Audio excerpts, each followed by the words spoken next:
Hello everyone. Today's episode is going to be about acne. We're all aware of what acne or pimples are, but today I want to take you deeper into the cause of acne and how to treat it.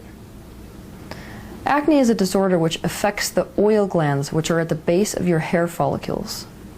These oil glands are stimulated by hormones that are produced by the adrenal glands. They're male hormones, but don't let this fool you, because women also produce these male hormones.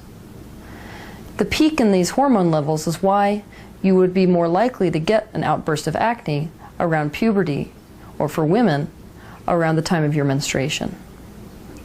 So let's explore for a minute what causes acne on a physical level. Human skin has pores, which are basically tiny holes that are connected to these oil glands, which are located under the skin. These glands are connected to these pores via follicles, which are very small canals in your skin. The oily liquid which these pores produce is called sebum. The sebum carries dead skin cells through the follicles to the surface of the skin, as well as other toxins. A small hair grows through the follicle out of the skin. So skin cells, sebum, and hair can clump together into a plug, and this plug prevents the oils, the dead skin cells, and toxins from escaping through the skin. And because of this, it easily becomes infected with bacteria, resulting in a sort of swelling. A pimple only starts to form on the surface of the skin when that plug begins to break down. Like most things in the medical science community, no expert really agrees on what causes acne. But many experts in the medical field believe that acne is caused by an excess of androgen, which is a hormone. Androgen levels rise when a human becomes an adolescent. Rising androgen levels makes the oil glands under your skin grow, and these enlarged glands produce more oil. This oil, of course, as we've said before, is called sebum. So excessive sebum can break down cellular walls in your pores, causing bacteria to grow.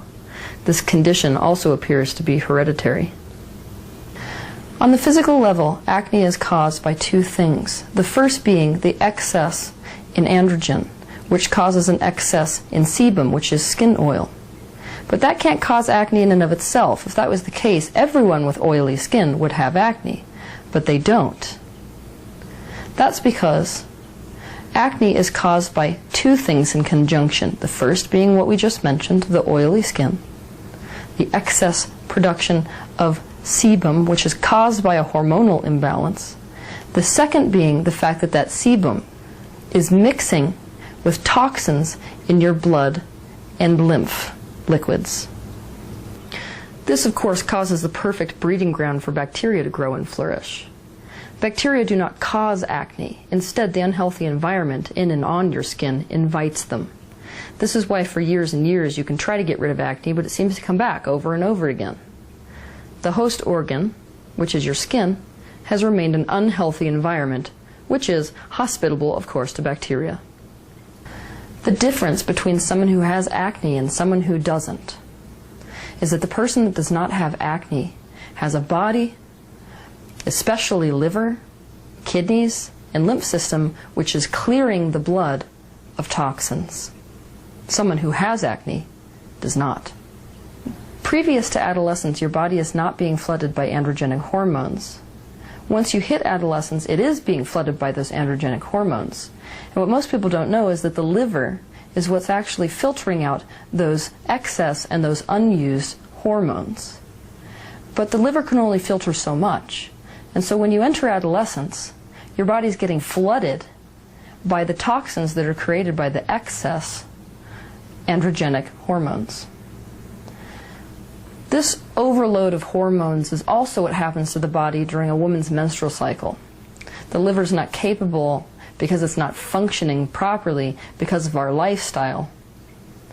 And so it's not able to filter out all of those excessive hormones. And so the toxins that are the byproducts of those hormones in our body get flushed to the skin and we break out. The three most widely used treatments for acne do no good whatsoever. The first being, of course, oral antibiotics. Now, if you're taking an antibiotic for something which is ultimately caused by poor filtration within your bodily organs, it's not addressing the root cause of the issue. On top of that, it's very difficult for your body to deal with antibiotics. They are a toxin, so your body is going to be overloaded. So if your liver is not adequately filtering things and you add an antibacterial on top of it, which is treated as a toxin, you're adding extra problems to your body for the liver to handle, rather than lifting that load off the liver, which would allow it, of course, to filter more of these toxins. On top of that, you're killing all of the positive bacteria as well. You can't take an antibacterial yet, which is oriented directly towards one negative bacterial strain. Instead, you're taking out all of the healthy and unhealthy bacteria. But healthy bacteria actually prevent the unhealthy bacteria from flourishing. So you're wiping out your army by taking these antibacterials. On top of that, when any bacterial strain is exposed to an antibacterial for a certain amount of time, it develops an immunity.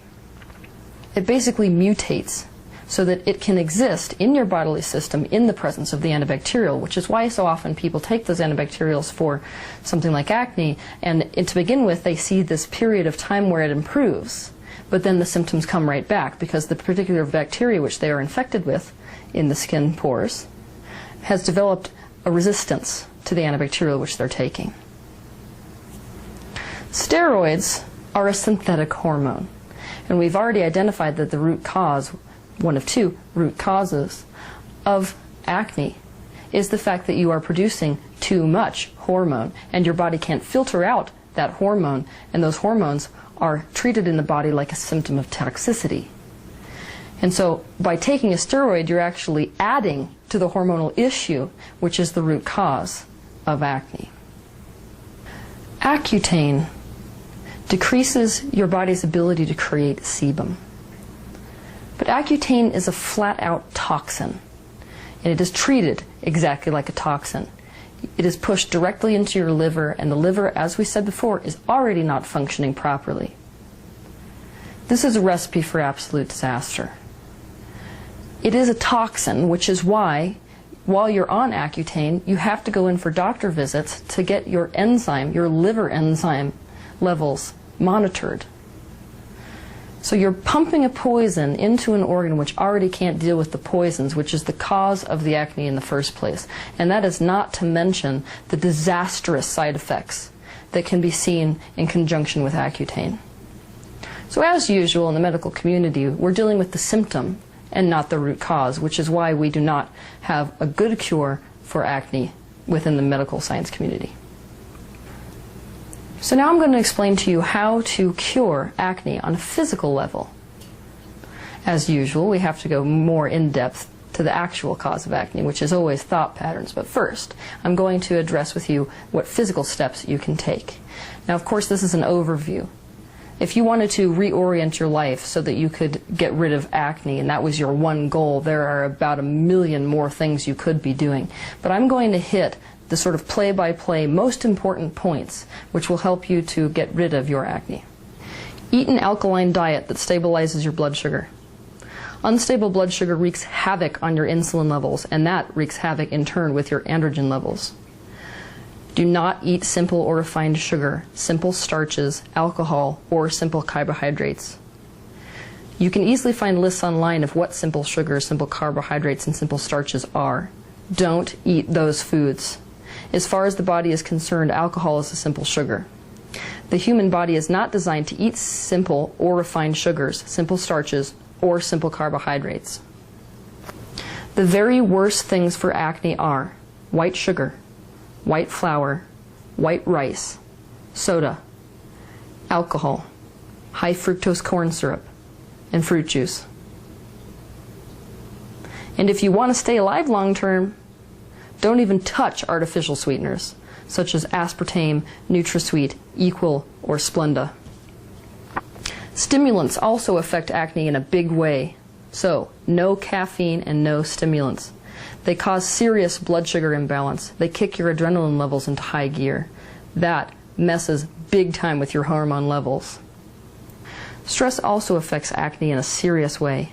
Stress causes hormonal imbalance. It wreaks havoc on your body in all kinds of ways. So we must reduce stress levels and express that stress instead of suppress it and press forward in our lives if we are ever to solve our acne. Second to that, eat a diet that is supportive to your body, especially supportive to your liver and your organs of elimination. Anything that processes toxins in your body needs to be given a fighting chance, and it can't do that if you're overwhelming your body with toxicity.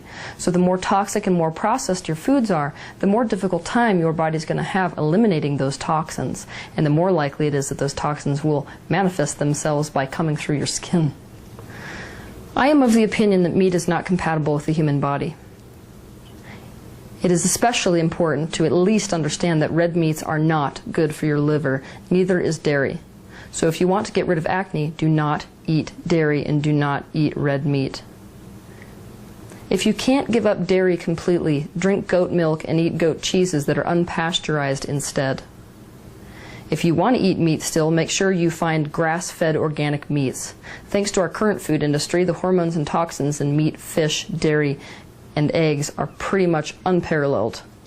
So be very deliberate about your sources when you get these things. Use coconut oil in place of other oils. Take an omega-3 supplement. My favorite, of course, is flaxseed oil. And take primrose oil. You also want to take apple cider vinegar every day. Bragg apple cider vinegar is the absolute best. You do not want pasteurized apple cider vinegar. You want raw apple cider vinegar. The next step is to clean your liver, kidney, and bowels. This means go get colonics every so often. Colonics are amazing at cleaning out the gunk that is accumulated in your colon. It is true they're not quite pleasant, but you can get used to them. And it's amazing what kind of symptoms they can cure just by getting rid of the toxicity that is built up in your colon. Also, increase the level of non-gluten, non-fractionated fiber that you're getting in your diet. This will help to clean out your intestines and clean out your colon as well. So on top of your colonic regime, this is how to do the cleanup so you don't even have to get colonics if you don't want to. My next suggestion is to commit to a liver flushing regime. Now, liver flushes are a very controversial subject within the healing community. Some people are adamantly against them, some people are adamantly for them. But in this video, I'm going to be giving you the opinion of me, a medical intuitive. And in my opinion, liver flushes are incredible. I've seen them heal chronic disease, I've seen them heal cancer, and I've especially seen them heal acne. My personal favorite is a program that's offered by Andreas Moritz. Now don't worry, Andreas Moritz's death had nothing to do with the liver flushes, which he is so famous for pushing around the world. Many people worldwide were completely healed from chronic disorders based on using this liver flushing program, and I think it is the very best so far that I've seen. I want to give you a warning about liver flushes. Liver flushes are not for the faint of heart. They're usually reserved for people who are either desperate or those die-hard health freaks. The reason is you can't just do one liver flush. Liver flushing is one of those things where you have to keep doing it and keep doing it until your liver is free of stones. Now, most people think that gallstones occur just in the gallbladder, but those are actually the calcified stones that have passed from your liver into the gallbladder. Your liver is full of intrahepatic stones, accumulated cholesterol, and those stones prevent your liver from flushing itself of toxins.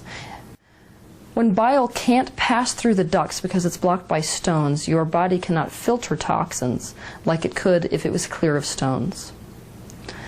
And when you flush your liver, the stones that are at the rear of your liver are flushed forward in between flush to flush. So you could experience a brief period of time where you are free of your symptoms and everything feels great, and then it gets even worse. And the reason is because the bigger stones, which were at the hind end of your liver, have now moved forward through the ducts and are blocking the main ducts of your liver. So you have to keep going and keep going and keep going until you get absolutely no stones as a result of your liver flush. So it's not for the faint of heart, like I said before. But it is an amazing thing if you can really commit to it. Take time to cleanse your kidneys. This is easily done by taking some herbs on occasion. For example, shunka piedra, dandelion root, ginger, and uva ursi. Again, there's lots of information out there about how to cleanse the kidneys. The next thing you want to do is drink tons and tons of water. The easiest way to go about doing this is to get in the habit of carrying with you a non-plastic container that's filled with water and sipping on it throughout the day. You want to make sure that you're not drinking tap water or distilled water. So you want to look for artesian well water, spring water, or filtered water, because you don't want to be adding more toxins to your body if the purpose of drinking that water, of course, is to flush toxins. Water enables all of your filter organs to filter those toxins easier. So water is incredibly beneficial to your liver, it's incredibly beneficial to your kidneys especially, and all other organs in between. And so if you're flushing those toxins aren't going to be pushed to your skin. Nothing will be trying to get out that way, and it's not going to mix. Those toxins will not mix with the sebum, which causes acne. So of course, you all know me by now. I can't stop there, because there's a deeper level to acne. We could call it the root of the root cause of acne. And we have to address that, of course, if we're ever to solve our problem with acne for once and for all. So let's address those two things now. The first is suppressed, denied, or undealt with and unexpressed emotions, especially anger and guilt. Think of negative emotions like waste that needs to be released. When that waste is not released, when it's bottled up and denied from coming into your awareness, it is a form of toxicity that is kept inside the body. The second is disliking or rejecting yourself, which is a negative thought turned inwards towards yourself. That energy then collects in the body and is not released. Both of these thought patterns are what causes the body to become clogged.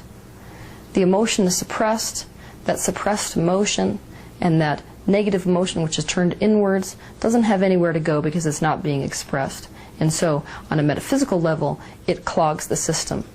And that metaphysical clog is what then leads to the physical clog, which we are looking at and calling a pimple. The pores become clogged because the largest filter organ is the skin. So if you think about this, if we're not filtering through by expressing our emotions, that manifests as our organs not filtering through and getting rid of those toxins. And thus we see things like the liver decreasing in function and pimples. So you could consider clogged organs like the liver a primary manifestation of the suppressed and clogged emotions. And you could consider the pimple a secondary manifestation, which is the result of that original pattern of suppressing, denying your negative emotions. So if you want to get rid of acne for good, the real key is to first learn how to love yourself. You don't have to panic and worry about me saying that, because I teach a lot about that subject. I've also written a book about it, which is in the process of publication. The second thing you got to do is learn how to face, identify, and express the negative emotions within you that you are currently suppressing, that you're currently consciously unaware of. I have a video called Shadow Work, which introduces you to two processes you can use in order to identify the deeper issues which are present within your body, which you are currently suppressing. But next week I will be doing a video on how to express emotion. So for those of you that aren't really familiar with expressing your emotion, next week's video will really help you. So those are the points that are really important to address relative to acne. Go give it a try, and have a good week.